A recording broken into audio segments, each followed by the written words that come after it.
Hello over there, Mike of Grown Man Records Night. This is Christian down here in Santiago, Chile, doing a video entry to your contest. First of all, congratulations on getting that huge milestone of subscribers.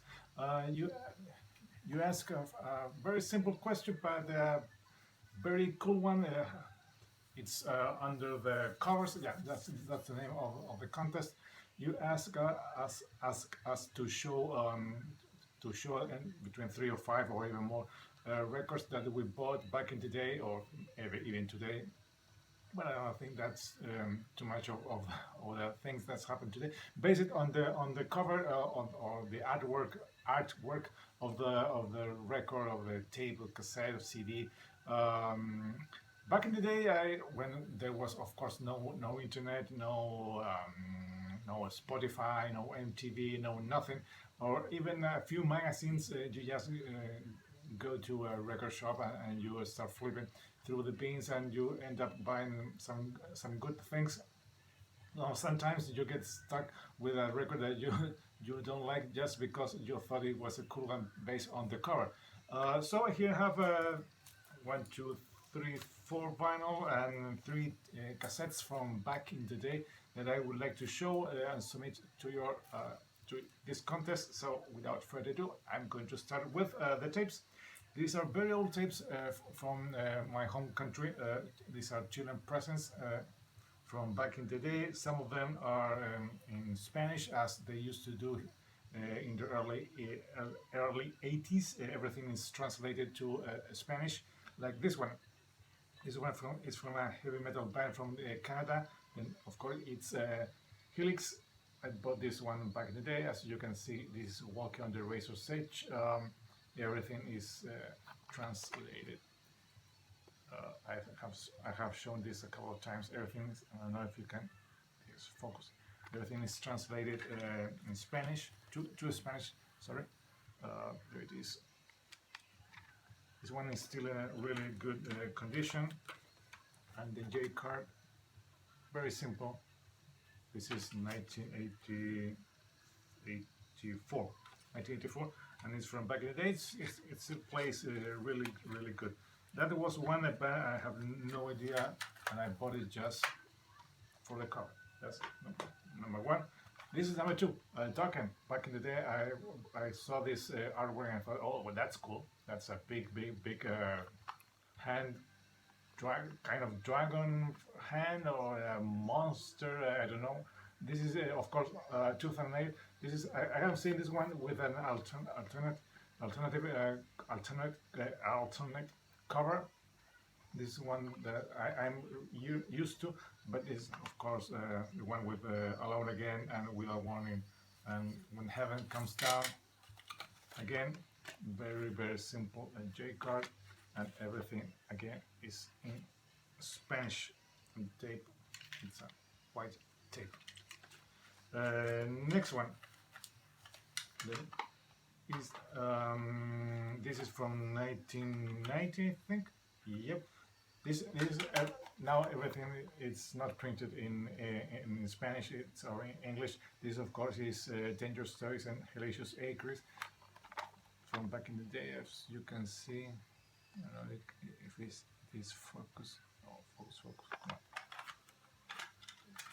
As you can see, it's a much improvement from the ones I have already shown. This everything is printed here. It's not paper. And everything is, though it's a simple J card, everything is much better quality. So those are my tapes from back in the day. And of course, here we go with the vinyls. First one, classic one. I bought this one. I have no idea who Ronnie James Dio was, or his history with Black Sabbath, Rainbow, and of course Elf. Have never heard of that band, but I thought, whoa, this is a cool artwork. This one is coming with me. So, of course, Dio and Last in Line. Number one. Number two. I bought this on a trip, I think, to another country because this is to Argentina because this is an Argentinian president of the Scorpions and animal magnetism. I thought, well, that front cover it's kind of interesting. I don't know if that's the word I'm looking for, but it's kind of well, it's hypnosis. I have no idea who hypnosis was, but I thought that was cool.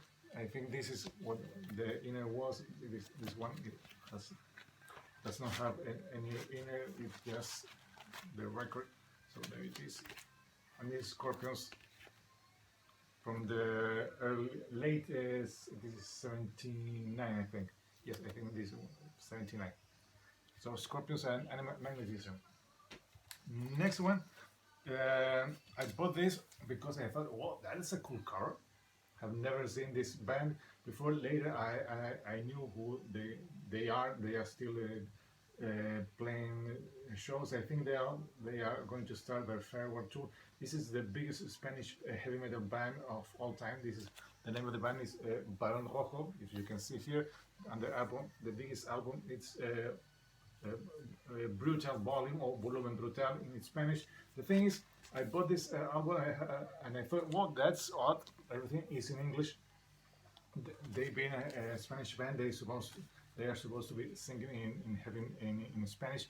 This is the edition they made for of course the English speaking market because they had a huge success when they were invited to play a reading festival. I think in the early 80s they had a huge success there. They were very well received, so they decided this album that was recently released to do an English version of it. It's a good one. It's kind of odd hearing these guys singing in English with a heavy Spanish accent. So if you can bear that, manage that thing, and it doesn't bother you, this is a masterpiece of the heavy metal scene in Spain and in the whole Spanish speaking language. And finally, one I bought and I don't enjoy very much. I think it's not good. I thought, well, this cover is good. This is Styx. Kilroy was here. This is, of course, their concept album from 82. I bought this one and I thought, well, that's a cool cover. Those robots look like cool. There's a riot here. Back here, back in the front back, there's the band, I think.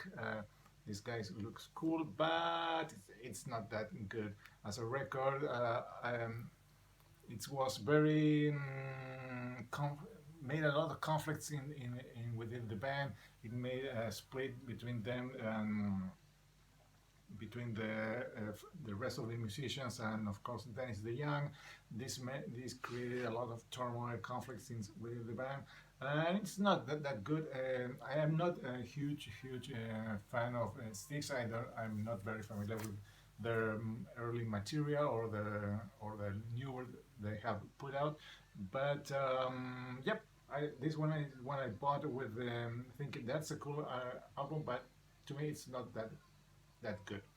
So that's it. Hope you like my entry. Hope you get many more subscribers. You have a really cool channel.